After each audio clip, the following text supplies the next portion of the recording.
तो हम लोग बात कर रहे हैं पार्टनरशिप बिजनेस स्ट्रक्चर के बारे में, या फिर हम लोग कह सकते हैं साझेदारी व्यवसाय की संरचना पे हम लोग डिस्कस कर रहे हैं। इससे पिछले क्लास में हम लोग पार्टनरशिप बिजनेस के बारे में देखे थे या फिर साझेदारी व्यवसाय के बारे में देखे थे। आज की क्लास में हम लोग ये समझेंगे कि डीड क्या होता है। ठीक है ना, जो पार्टनरशिप डीड है वो किसको कहते हैं।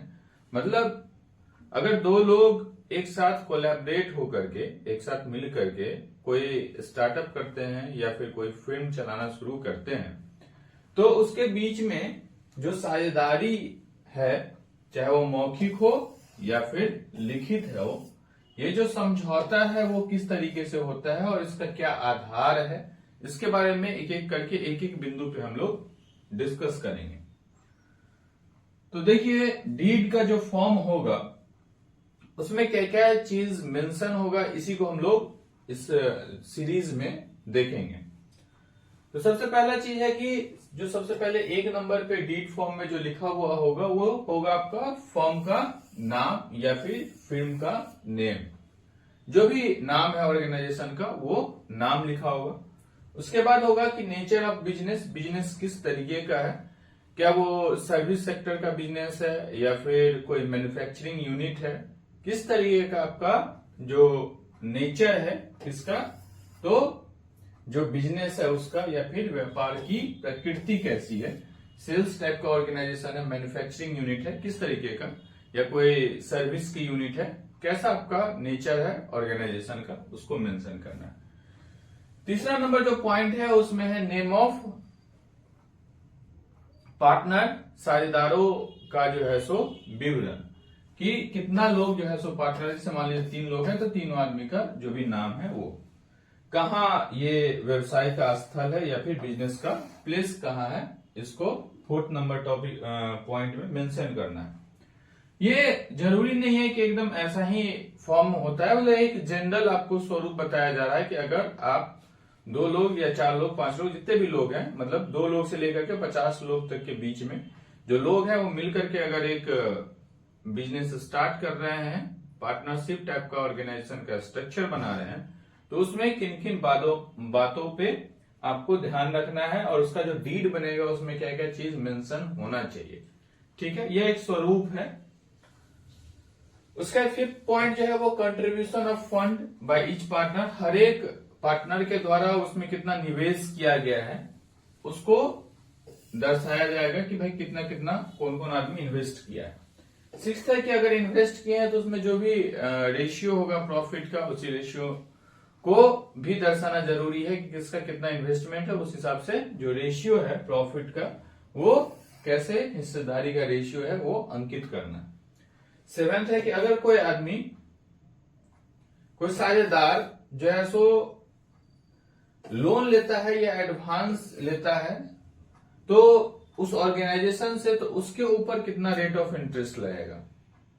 समझिए क्या कहना चाह रहा है कि जैसे मान लीजिए कि कोई हमारी ही ऑर्गेनाइजेशन है 1 मिनट के लिए, ठीक है ना, तो अगर मान लीजिए हम लोग 5 लोग मिलकर के इसको चलाना शुरू किए, ठीक है ना, A, B, C, D और E। अब A को अगर मान लीजिए आज सपोज कीजिए कि 1 लाख रुपए का जरूरत पड़ गया, तो पैसा किससे लेगा, तो इसी कंपनी से लेगा। तो ये कंपनी से अगर ये 1 लाख रुपए ले रहा है तो इसको, इस A को कितना रेट ऑफ इंटरेस्ट देना होगा वो भी मेंशन करना है। ठीक है, मतलब 7 नंबर पॉइंट क्या है कि अगर कोई लोन लेता है या एडवांस लेता है तो उसको कितना रेट ऑफ इंटरेस्ट पे करना है ऑर्गेनाइजेशन को, वो भी मेंशन करना है। Besides from the profit, profit के अलावा एडवांस के रूप में कोई पैसा ले रहा है तो वो मेंशन करना है कितना रेट ऑफ इंटरेस्ट उसको लगेगा।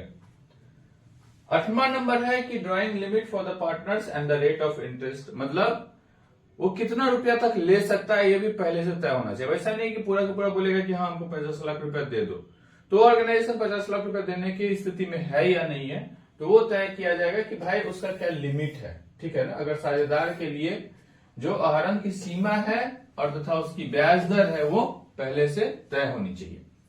उसके बाद है सैलरी, अगर कोई मान लीजिए कि 5 लोग अभी डिस्कस कर रहे थे हम लोग कि 5 लोग जैसे है इसमें। अब कोई सी है, इसको कोई काम आता है या फिर ये कोई काम कर सकता है, तो एज अ वर्किंग पार्टनर मान लीजिए ये जुड़ा हुआ है। कैसे जुड़ा हुआ है? एज अ वर्किंग पार्टनर, मतलब ये काम करने वाला पार्टनर है, मतलब पैसा तो लगाया ही है प्लस ये काम भी करता है। तो अगर मान लीजिए इसकी जगह पर कोई दूसरा आदमी काम करता है तो उसको आप जितना वेतन देते उतना वेतन आप इसको दे सकते हैं, ठीक है ना। तो अगर इस उतना वेतन मिलना चाहिए इसको, तो उसको कितना वेतन दे रहे हैं ये चीज भी क्लियर होना चाहिए कि अगर कोई वर्किंग पार्टनर है तो उस वर्किंग पार्टनर को आप कितना सैलरी या उसका जो रेम्युनेशन है वो दे रहे हैं। तो सैलरी जो पेबल होना चाहिए किसके लिए? वर्किंग पार्टनर के लिए, मतलब कामकाजी साझेदारों के लिए दे वेतन। ये भी क्लियर होना चाहिए कि अगर कोई वर्किंग पार्टनर है तो उसको आप कितना पैसा दे रहे हैं, कितना रुपया दे रहे हैं। 10वां नंबर है ड्यूटीज, पावर और ऑब्लिगेशंस ऑफ पार्टनर। 3 चीजें, साझेदारों का कर्तव्य क्या है, शक्तियां कितनी है और उसका क्या दायित्व है, ठीक है ना। मतलब जो आपका पार्टनर है वो सारे पार्टनर का क्या क्या साझेदारी है, ठीक, उस साझेदारों का क्या क्या कर्तव्य है, शक्ति है और उसका क्या क्या दायित्व है, ठीक है ना।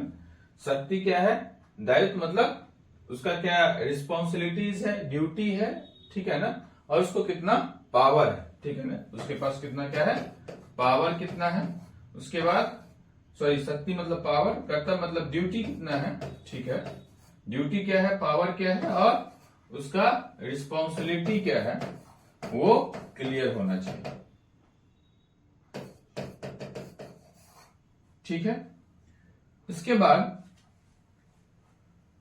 मेंटेनेंस या एग्रीमेंट ऑफ अकाउंट ऑडिट। अब मान लीजिए जो भी ट्रांजेक्शन्स है उसका अकाउंट का क्या है, लेखा जोखा है, तो उसका कैसे जो खाता लेखा परीक्षा है, अगर कभी अकाउंट का ऑडिट होगा या उसका मेंटेनेंस है वो किस प्रकार किया जाए ये भी क्लियर होना चाहिए।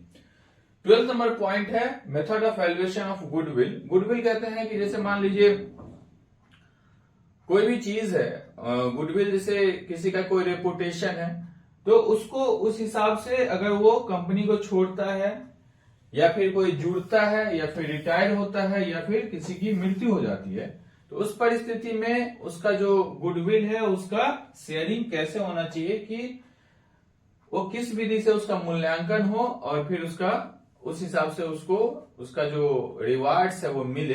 अगर कोई रिटायर कर रहा है यानी कि छोड़ रहा है या फिर किसी कारण से वो कंपनी से हट रहा है तो उसके गुडविल का कितना उसको ये मिलना चाहिए वो क्लियर होना चाहिए, ठीक है।